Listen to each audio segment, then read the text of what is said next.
السلام عليكم.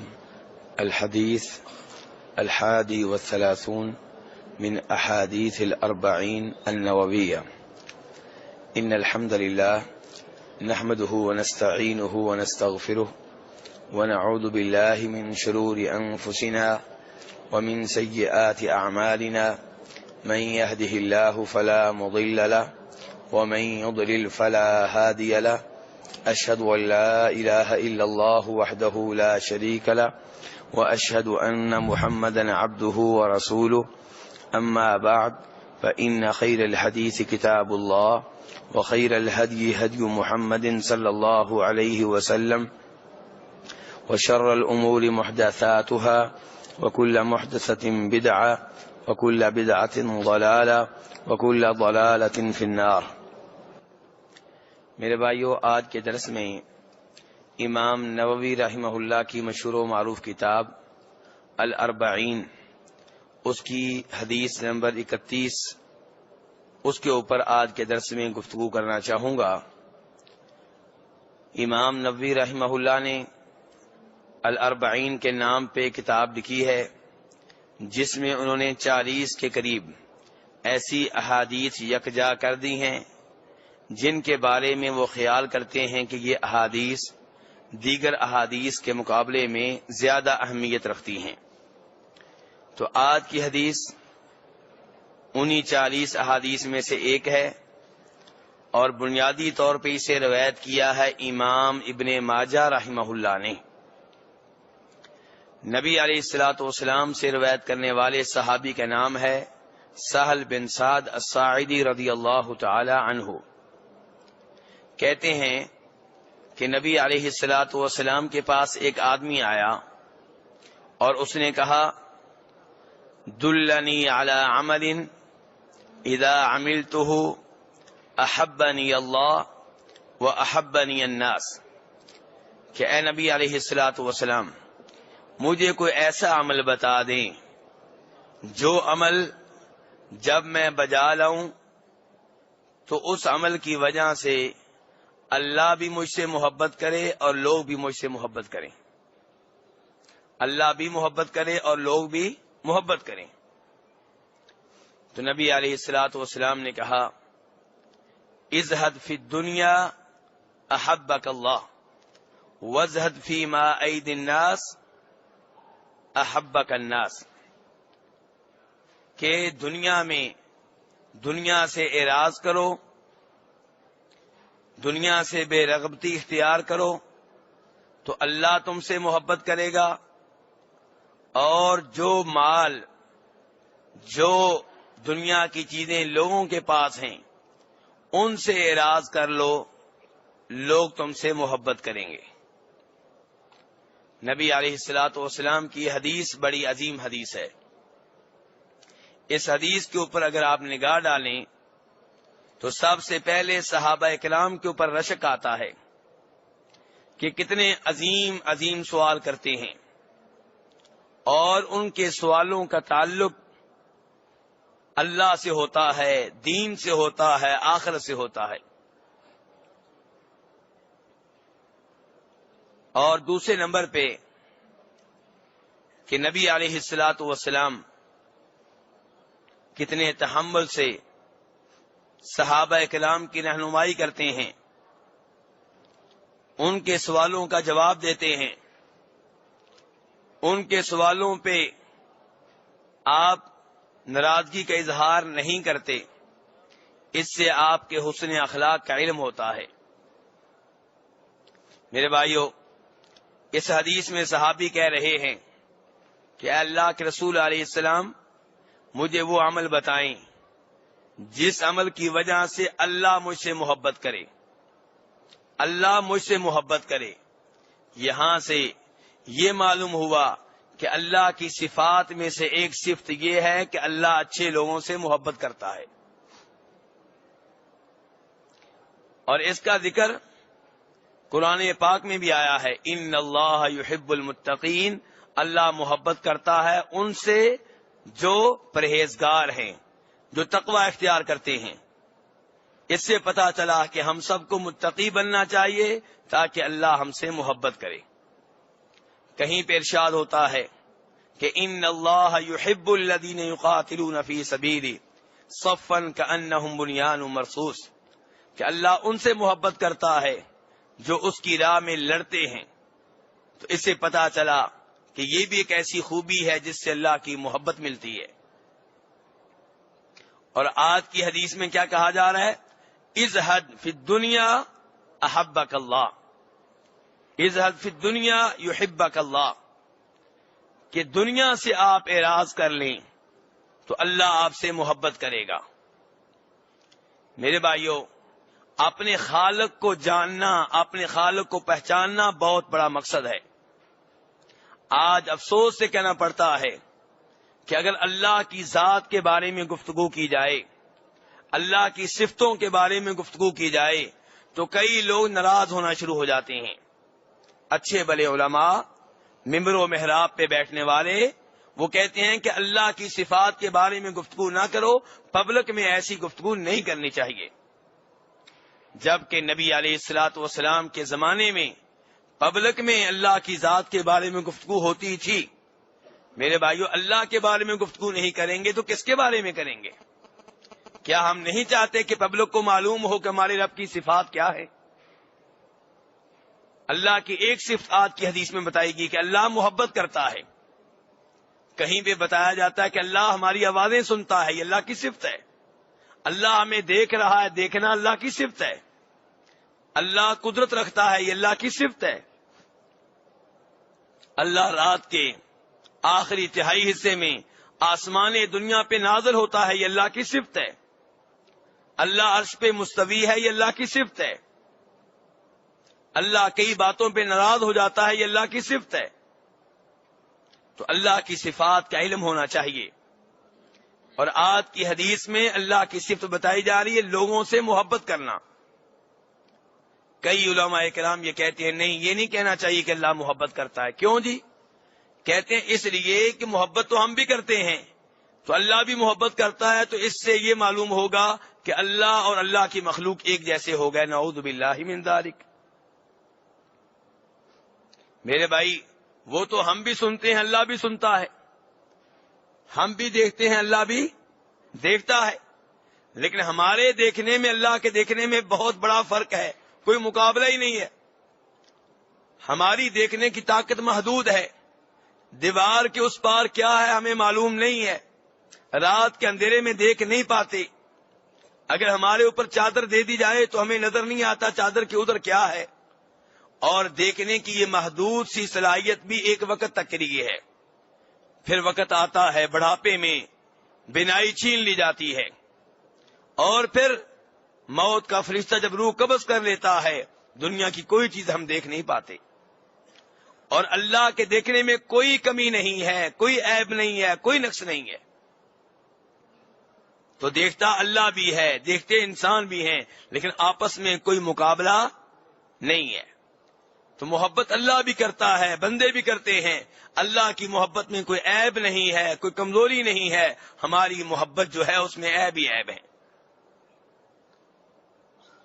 ہماری محبت کئی دفعہ پاکیزہ نہیں ہوتی، ہماری محبت کئی دفعہ عارضی ہوتی ہے، ہماری محبت کے پیچھے کمزوریاں ہیں، دل ہار بیٹھتے ہیں اور وہاں محبت کرنے لگ جاتے ہیں جہاں نہیں کرنی چاہیے۔ لیکن اللہ کی محبت میں کوئی عیب نہیں ہے۔ لیکن آج کی حدیث سے بار بار توجہ دلا رہا ہوں، یہ معلوم ہو رہا ہے کہ اللہ کی کئی ایک صفات میں سے ایک صفت کیا ہے کہ اللہ محبت کرتا ہے۔ اللہ کن سے محبت کرتا ہے؟ کئی طرح کے لوگوں سے محبت کرتا ہے۔ پہلے بتا چکا ہوں، اللہ متقین سے محبت کرتا ہے۔ ان اللہ یحب التوابین، اللہ توبہ کرنے والوں سے محبت کرتا ہے۔ ویحب المتطہرین، اللہ ان سے محبت کرتا ہے جو باوضو رہتے ہیں، طہارت کے ساتھ رہتے ہیں۔ قل ان کنتم تحبون اللہ فاتبعونی یحببکم اللہ، اللہ ان سے محبت کرتا ہے جو اللہ کے رسول علیہ الصلوۃ والسلام کی اتباع کرتے ہیں، آپ کی باتیں مانتے ہیں، آپ کی اطاعت کرتے ہیں، آپ کے نقش قدم پہ چلتے ہیں۔ اور آج کی حدیث میں یہ بتایا جا رہا ہے کہ اللہ ان سے محبت کرتا ہے جو دنیا سے اعراض کرتے ہیں۔ دنیا خالق سے رابطہ ختم کر کے رکھ دیتی ہے. اللہ تعالیٰ اسی لیے فرماتے ہیں نا، یا ایھا الذین آمنوا لا تلہکم اموالکم ولا اولادکم عن ذکر اللہ، کہ اے ایمان والو دھیان سے، میں نے تمہیں اولاد دی ہے، میں نے تمہیں مال دیا ہے، یہ اولاد اور یہ مال کہیں تمہیں اس سے غافل نہ کر دے جس نے یہ نعمتیں دی ہیں. پتہ چلا دنیا عام طور پہ انسانوں کو رب سے غافل کر دیتی ہے. دنیا کی وجہ سے ہم نمازیں ترک کر دیتے ہیں، دنیا کی وجہ سے ہم روزے چھوڑ دیتے ہیں، دنیا کی محبت کی وجہ سے حج نہیں کرتے پیسہ لگے گا، دنیا کی محبت کی وجہ سے عمرہ نہیں کرتے کہ کئی ہمارے دن جو ہیں کاروبار کے بغیر گزر جائیں گے. اسی لیے نبی علیہ السلام کہہ رہے ہیں کہ دنیا سے اعراض کرو، اللہ تم سے محبت کرے گا، کیونکہ جب تم دنیا سے اعراض کرو گے پھر تمہاری توجہ رب کی جانب ہوگی. دنیا ہے جو تمہیں رب سے غافل کرتی ہے، بیوی دنیا ہے، اولاد دنیا ہے، مال دنیا ہے، دکان دنیا ہے. دنیا سے تم اعراض کرو، اللہ تم سے محبت کرے گا. آپ نے لفظ بولا ہے زہد کا، ازہد فی الدنیا. زہد کسے کہتے ہیں؟ زہد کا مطلب یہ ہے کہ دنیا کی حلال اور جائز چیزوں سے ضرورت کے مطابق فائدہ اٹھانا. دنیا کی حلال اور جائز چیزوں سے کتنا فائدہ اٹھانا؟ ضرورت کے مطابق، اس سے زیادہ نہیں. یہ ہے زہد. انبیاء کرام علیہم السلام زاہد ہوا کرتے تھے. آپ جانتے ہیں وہ صحیح حدیث کسے معلوم نہیں ہے کہ نبی علیہ السلام کے پاس ایک آدمی آیا، کہنے لگا میں آپ کا مہمان ہوں. آپ نے اسے مرحبا کہا، اسے خوش آمدید کہا، اور باری باری ہر بیگم کے پاس پیغام بھیجا کہ آج میرے پاس ایک مہمان ہے، کھانے پینے کی کوئی چیز ہے تو بھیج دو. ہر بیوی کا ایک جواب تھا کہ گھر میں کھانے پینے کی کوئی چیز نہیں ہے. کس کے گھر میں؟ اللہ کے نبی علیہ السلام کے گھر میں. یہ ہے زہد. اور جب آپ علیہ السلام فوت ہوئے تو حالت یہ تھی کہ آپ کی زرہ یہودیوں کے پاس ضمانت کے طور پہ رکھی ہوئی تھی کہ آپ نے ان سے ادھار کے طور پہ آٹا لیا تھا، اور زرہ انہوں نے بطور ضمانت رکھ لی تھی کہ جب آٹے کے پیسے واپس کریں گے، آٹے کی قیمت ادا کریں گے، تب یہ زرہ آپ کو واپس ملے گی. نبی علیہ السلام فوت ہوئے تو آپ کی زرہ بطور ضمانت یہودیوں کے پاس تھی. دنیا کے سب سے افضل انسان کا یہ حال ہے. اور مسلم شریف کی حدیث ہے، جناب ابو ہریرہ فرماتے ہیں رضی اللہ تعالی عنہ کہ نبی علیہ السلام اور آپ کے گھر والوں نے مسلسل 3 دن تک گندم کی روٹی کھائی ہو، ایسا کبھی نہیں ہوا حتیٰ کہ آپ دنیا سے چلے گئے. ہمارے گھر میں 3 دن روٹی نہ ملے تو رب کے اتنے شکوے ہوں گے، رب کے اوپر اتنے اعتراض ہوں گے کہ اللہ ہمیں معاف فرمائے.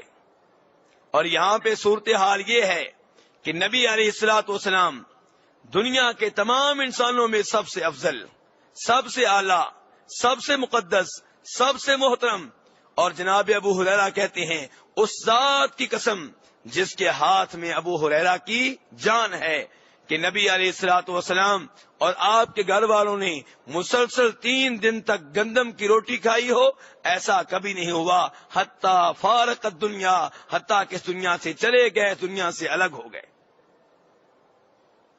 اس حدیث سے ایک اور مسئلہ بھی معلوم ہو رہا ہے، یہ آخری حدیث سے، کہ آپ دنیا سے الگ ہو گئے ہیں، دنیا سے چلے گئے ہیں.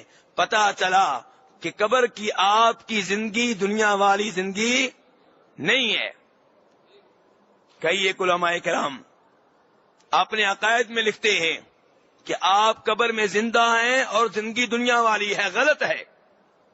بخاری شریف کی کئی ایک احادیث میں صحابہ کرام کہتے ہیں فارقت دنیا، نبی علیہ الصلوۃ والسلام دنیا سے الگ ہو گئے، دنیا سے چلے گئے.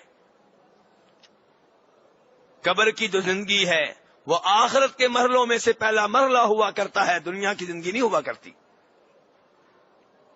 تو بہرحال میرے بھائی، نبی علیہ الصلوۃ والسلام کا زہد دیکھیے. فوت ہوئے ہیں، زیرا آپ کی بطور ضمانت رکھی ہوئی ہے، اور پوری زندگی مسلسل 3 دن تک گندم کی روٹی کھائی ہو، ایسا کبھی نہیں ہوا. اور ایک دوسری حدیث میں جناب عروہ بن زبیر جناب عائشہ کے بھانجے ہیں. جناب عائشہ ان سے کہہ رہی ہیں میرے بھانجے، اکثر اوقات ہمارے گھر میں کھانے کے لیے 2 چیزیں ہوا کرتی تھیں، ایک پانی اور ایک کھجوریں. ایک پانی اور ایک کھجوریں. ان کی روٹی نہیں، سالن نہیں، گوشت نہیں. کیا ہوا کرتا تھا؟ پانی اور کھجوریں. کئی دن تک آپ کے گھر میں آگ نہیں جلتی تھی، چولہا نہیں جلتا تھا. چولہا اس کے گھر میں جلتا ہے جس کے گھر میں پکانے کی کوئی چیز ہو، اور جس گھر میں پکانے کے لیے کوئی چیز نہ ہو اس گھر میں چولہا نہیں جلا کرتا. کتنی دفعہ ایسے ہوا کہ نبی علیہ الصلوۃ والسلام گھر تشریف لاتے، بیگمات سے پوچھتے کھانے پینے کی کوئی چیز ہے؟ کہتی نہیں ہے. آپ کہتے کوئی بات نہیں، آج میرا روزہ ہے. تو میرے بھائی، اسی لیے نبی علیہ الصلوۃ والسلام اپنے اس صحابی سے کہہ رہے ہیں جو کہتا ہے کہ مجھے کوئی ایسا عمل بتائیں کہ اللہ مجھ سے محبت کرے. صحابی کے عزائم دیکھیں کتنے بلند ہیں. یہ نہیں کہا کہ ایسا عمل بتائیں کہ میری بیگم مجھ سے محبت کرے، عورتیں مجھ سے محبت کریں. نہیں، پہلا عمل یہ پوچھا ہے کہ وہ عمل بتائیں جو میں کروں رب میرے اوپر راضی ہو جائے، مجھے اپنا محبوب بنا لے.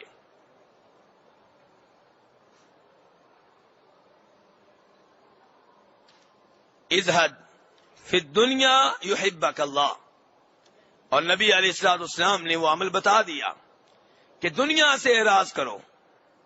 اس حدیث کا مطلب یہ نہیں ہے کہ آپ اللہ کی طرف سے حلال کردہ چیزوں کو اپنے اوپر حرام کر لیں.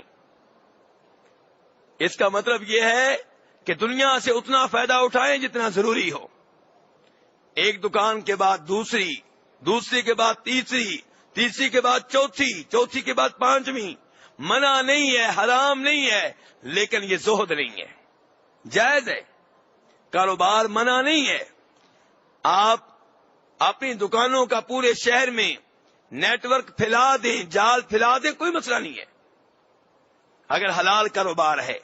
لیکن اعلی مقام کیا ہے کہ دنیا کے معاملے میں زہد اختیار کریں. اور زہد بتا رہا ہوں بار بار، زہد یہ ہے کہ دنیا سے اتنا فائدہ اٹھائیں جتنا ضروری ہو. زہد یہ نہیں ہے کہ دنیا کی حلال کردہ چیزوں کو اپنے اوپر حرام کر لیں. ایک وہ زہد ہے جو ہمیں درباروں پہ نظر آتا ہے. جی یہ ہمارے پیر صاحب ہیں، انہوں نے پوری زندگی کبھی گوشت نہیں کھایا، حرام کر لیا اپنے اوپر. اور ہم آگے سے کیا کہتے ہیں؟ سبحان اللہ. ہم کیا کہتے ہیں؟ یہ ٹھیک ہے؟ غلط ہے، یہ غلط ہے. گوشت ملے نہیں اور بات ہے، گوشت ملا اپنے غریبوں کو دے دیا، کبھی کھا لیا یہ اور بات ہے. لیکن آپ گوشت کو اپنے اوپر حرام کر لیں، یہ زہد نہیں ہے، یہ اللہ کی شریعت میں دخل اندازی کرنے کے مترادف ہے. یہی وجہ ہے کہ ایک بار نبی علیہ الصلوۃ والسلام آپ نے شہد استعمال کیا. شہد استعمال کرنے کے بعد جناب عائشہ کے گھر میں آئے، جناب حفصہ کے گھر میں آئے. دونوں نے کہا آپ کے منہ سے بدبو آ رہی ہے. نبی علیہ الصلوۃ والسلام نے کہا میں نے شہد استعمال کیا ہے، اور شہد جو ہے، شہد کی مکھی لگتا ہے کسی ایسی بوٹی کے اوپر پھرتی رہی ہے کسی ایسے درخت سے فائدہ اٹھاتی رہی ہے جس سے بدبو آتی ہے، شاید اس وجہ سے میرے منہ سے بدبو آ رہی ہو، آج کے بعد شہد میرے اوپر حرام ہے، میں شہد استعمال نہیں کروں گا۔ کس نے کہا؟ تو اللہ نے کیا کہا؟ ٹھیک ہے، اللہ نے کیا کہا؟ چلے گا، کیونکہ میرے نبی ہیں، سب سے افضل ہیں، جو چاہیں سو کریں؟ نہیں، سب سے افضل ضرور ہیں، سب سے اعلیٰ ضرور ہیں، سب سے مقدس ضرور ہیں، سب سے محترم ضرور ہیں، لیکن رب نہیں ہیں، نبی ہیں۔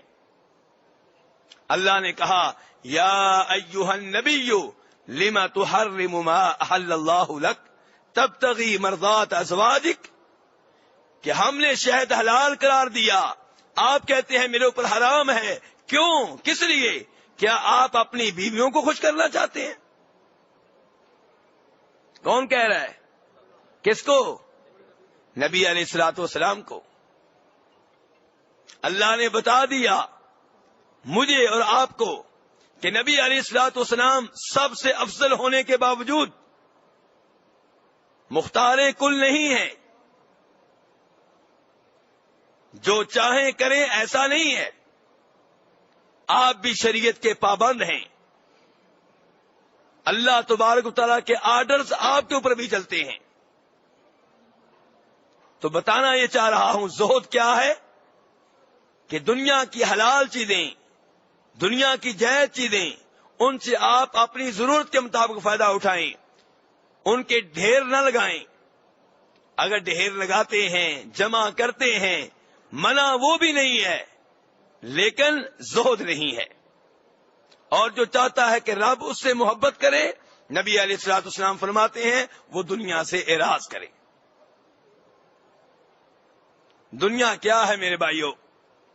ترمذی شریف کی حدیث ہے، نبی علیہ الصلوۃ والسلام فرماتے ہیں لو كانت الدنيا تعدل عند الله جناح بعوضة ما سقى منها شربة ماء کافرا، کہ اگر اس دنیا کی اللہ کے ہاں کوئی حیثیت ہوتی، میرے بھائیو توجہ سے، آج ہمیں دنیا نہ ملے نا تو ہم سمجھتے ہیں کہ اللہ نے، میں نمازیں بھی پڑھتا ہوں، روزے بھی رکھتا ہوں، اللہ نے مجھے کچھ دیا نہیں ہے۔ اور اللہ کیا کہہ رہے ہیں، نبی علیہ السلام کیا کہہ رہے ہیں، کہ اگر اس دنیا کی حیثیت اللہ کے ہاں مچھر کے پر کے برابر بھی ہوتی تو اللہ تعالیٰ کسی کافر کو پانی کا ایک گھونٹ بھی نہ پلاتا، لیکن اللہ نے کافروں کو دنیا دی ہے کیونکہ دنیا کی اللہ کے ہاں کوئی حیثیت نہیں ہے، دنیا کے اللہ کے ہاں کوئی قیمت نہیں ہے۔ اسی لیے اللہ تعالیٰ فرماتے ہیں اَيَحْسَبُونَ أَنَّمَا نُمِدُّهُمْ بِهِ مِن مَّالٍ وَبَنِينَ نُسَارِعُ لَهُمْ فِي الْخَيْرَاتِ بل لا يشعرون، کہ یہ کافر جن کو ہم نے مال دیا، بیٹے دیے، تو یہ کیا سمجھتے ہیں کہ ہم خیر کے اوپر ہیں، ہم ہدایت یافتہ ہیں، ہم بہترین دین کے اوپر ہیں، اور دلیل یہ ہے کہ اللہ ہمیں مال دے رہا ہے، اللہ ہمیں بیٹے دے رہا ہے۔ اللہ نے کہا نہیں نہیں نہیں، ایسا کوئی معاملہ نہیں ہے، یہ مال میرے رضا کی دلیل نہیں ہے، یہ اولاد میری طرف سے راضی ہونے کی دلیل نہیں ہے۔ مال اللہ کافر کو بھی دیتے ہیں، مسلمان کو بھی دیتے ہیں، بلکہ کئی دفعہ کافروں کو زیادہ ملتا ہے، کیونکہ اللہ چاہتے ہیں ان کی رسی ڈھیلی کر دو، جو انہوں نے گناہ کرنے ہیں کر لیں، اور آخرت میں پھر ان کو پکڑ کے عذاب دیا جائے۔ یہی وجہ ہے کہ اللہ کے نبی جو ہوا کرتے تھے، اللہ کے جو رسول ہوا کرتے تھے، عام طور پہ ان کی زندگی ایسی ہوتی تھی کہ گھر میں کھانے پینے کی چیزیں نہیں ملا کرتی تھی۔ تو میرے بھائی، دنیا کے اللہ کے ہاں کوئی حیثیت نہیں ہے۔ ہمیں سوچنا یہ چاہیے کہ میں کیسے رب کا محبوب بن جاؤں، جیسے یہ صحابی سوچ رہے ہیں، میں کون سے ایسے اعمال کروں کہ اللہ مجھے اپنا محبوب بنا لے۔ ایک یہ ہے کہ آپ کہیں میں اللہ میرا محبوب ہے، میں اللہ سے محبت کرتا ہوں، یہ تو آپ کا دعویٰ ہے۔ اصل بات یہ ہے کہ آپ اتنے اچھے بن جائیں، اتنے نیک بن جائیں، اتنی عمدہ زندگی گزاریں کہ آسمان والا آپ کو اپنا محبوب بنا لے۔ اور جب اللہ کسی سے محبت کرتا ہے تو کیا ہوتا ہے؟ یحببکم اللہ ویغفر لکم ذنوبکم. اللہ جب کسی سے محبت کرے اس کو دنیا کی آخرت کی ہر نعمت مل گئی. میرے بھائی دنیا اور آخرت کا موازنہ کریں، مقابلہ کریں تو آپ کو پتا چلے گا کہ نبی علیہ الصلوۃ والسلام فرماتے ہیں کہ فجر کی 2 رکعتیں، رکعت الفجر خیر من الدنیا وما فیہا. فجر کی 2 رکعتیں، فجر کی 2 سنتیں دنیا اور دنیا میں جتنے خزانے ہیں، جتنی نعمتیں ہیں ان سے بہتر ہیں. فجر کی 2 سنتیں ایک سائڈ پہ اور پوری دنیا ایک سائڈ پہ. کہیں پہ نبی علیہ السلام یہ فرماتے ہیں کہ جنت میں 1 کوڑے کے برابر جگہ مل جائے. کوڑا جانتے ہیں میرے بھائی کس چیز کا ہوتا ہے؟ چمڑے کا ہوتا ہے. کتنا لمبا ہوتا ہے جی؟ 1.5 ہاتھ ہوتا ہے. 1 ہاتھ کر لیں آپ، 1.5 ہاتھ کر لیں. لمبائی میں اتنا ہو گیا، چوڑائی میں 1 انگلی کے برابر کر لیں آپ. یہ کسی جگہ رکھ دیا جائے تو کتنی جگہ لے گا کوڑا؟ معمولی سی جگہ لے گا نا. نبی علیہ الصلوۃ والسلام فرماتے ہیں کوڑے کے برابر جگہ جنت میں مل جائے دنیا کی تمام نعمتوں سے بہتر ہے. اس جنت کے لیے کوششیں کرنی چاہیے، اس جنت کی خاطر محنت کرنی چاہیے. دنیا تو کچھ بھی نہیں ہے. دنیا کمائیں تو وہ بھی اس لیے کہ اللہ مجھے رزق حلال دے تاکہ میرے بچے حرام سے بچ جائیں. اللہ مجھے رزق حلال دے تاکہ میں مشتوں کے اوپر خرچ کروں، میں یتیموں کے اوپر خرچ کروں، میں بیواؤں کے اوپر خرچ کروں، میں رشتہ داروں کے اوپر خرچ کروں. اللہ دیتا جائے، میں خرچ کرتا چلا جاؤں. تو میرے بھائی نبی علیہ الصلوۃ والسلام اس صحابی سے کہہ رہے ہیں، جس صحابی نے یہ سوال کیا ہے کہ مجھے ایسا عمل بتائیں جس سے میرا رب مجھ سے محبت کرے. آپ نے فرمایا دنیا سے اعراض کرو، دنیا سے بے رغبتی اختیار کرو. اور جب صحابی نے یہ پوچھا کہ ایسا عمل بھی بتائیں کہ لوگ مجھ سے محبت کریں، فرمایا لوگوں کے ہاتھوں میں، لوگوں کی جیب میں، لوگوں کے گھروں میں جو مال ہے اس کی طرف نہ دیکھو، اس سے اعراض کرو، لوگ تم سے محبت کریں گے. اگر آپ کی نگاہ لوگوں کے مال کے اوپر ہے، یہ موبائل بڑا زبردست ہے، یہ مجھے مل جائے، اشارے کنائے، یار کتنے کا لیا ہے؟ مقصد سوال کا کیا ہے کہ مجھے دے رہی ہے، ایک گفٹ کر دے، مجھے ہدیہ کے طور پہ مجھے دے دے. یہ پین کیسا ہے؟ بڑا زبردست ہے، مقصد کیا ہے کہ مجھے دے دے. جب ایسے اشارے کنائے کریں گے پھر لوگ آپ سے محبت نہیں کریں گے. کیوں؟ کیونکہ لوگوں کو مال محبوب ہے. ہر آدمی کو اپنے موبائل سے محبت ہے، ہر آدمی کو اپنے پین سے محبت ہے، ہر آدمی کو اپنی گاڑی سے محبت ہے، ہر آدمی کو اپنے ریال، روپے، ڈالر سے محبت ہے. جب آپ مانگیں گے تو آپ سے محبت نہیں کرے گا، آپ سے بغض و عداوت رکھے گا، آپ سے نفرت کرے گا.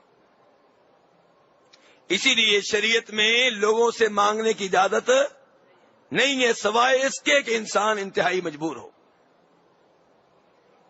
محنت کریں، ہاتھ سے کمائیں، لوگوں سے نہ مانگیں. اور افسوس ہوتا ہے اس وقت جب ہم مسجد نبوی کے دائیں بائیں دیکھتے ہیں کہ کئی ہمارے اردو بولنے والے بھائی، اردو بولنے والی عورتیں مانگ رہی ہوتی ہیں. ان کو کون لے کر آیا؟ کس نے ان کو ٹکٹ لے کر دیے؟ ویزا کہاں سے ملا؟ اگر اتنے غریب ہوتے تو یہاں پہنچ نہ پاتے. لایا گیا ہے. تو میرے بھائی جب مانگنے کا کام کریں گے تو پھر لوگ آپ سے محبت نہیں کریں گے. میرے بھائیو یہ حدیث، آج کی حدیث بڑی عظیم حدیث ہے. جس سے یہ پتہ چلتا ہے کہ ہر مسلمان میں یہ عزم ہونا چاہیے، ہر مسلمان یہ ارادہ رکھتا ہو کہ میں ایسے اعمال کروں، ایسی نیکیاں کروں کہ میرا رب مجھ سے محبت کرے۔ کون محبت کرے؟ رب۔ اور اس سے بڑا ہدف کوئی نہیں ہے۔ جب رب آپ سے محبت کرے گا پھر دنیا بھی مل گئی، آخرت بھی مل گئی، جنت مل گئی، جہنم کی آگ سے بچ گئے، قبر کے عذاب سے بچ گئے، لوگوں کی تکلیفوں سے بچ گئے۔ جس سے رب محبت کرتا ہوگا اس کی زندگی کا انداز ہی اور ہوگا۔ اس کو اللہ کی راہ میں گالیاں پڑیں اسے لطف آئے گا، اسے شرک سے روکتے ہوئے پتھر مارے جائیں درد ہوگی، اس درد میں بھی اسے مزہ آئے گا، کیونکہ اس کو پتا ہوگا کہ میں رب کے لیے مار کھا رہا ہوں، میں رب کے لیے باتیں سن رہا ہوں، رب کی وجہ سے یہ برداشت کر رہا ہوں کہ لوگ میرا مذاق اڑاتے ہیں، رب راضی ہو رہا ہوگا۔ اللہ تبارک تعالیٰ سے دعا ہے کہ ہمیں ایسے اعمال کرنے کی توفیق عنایت فرمائے جن اعمال کی وجہ سے رب کی محبت مل جائے، رب ہمیں اپنا محبوب بنا لے، رب ہمارا محب بن جائے، اور اللہ تعالی ہمیں بھی اپنے آپ سے محبت کرنے کی توفیق عنایت فرمائے۔ وآخر دعوانا ان الحمد للہ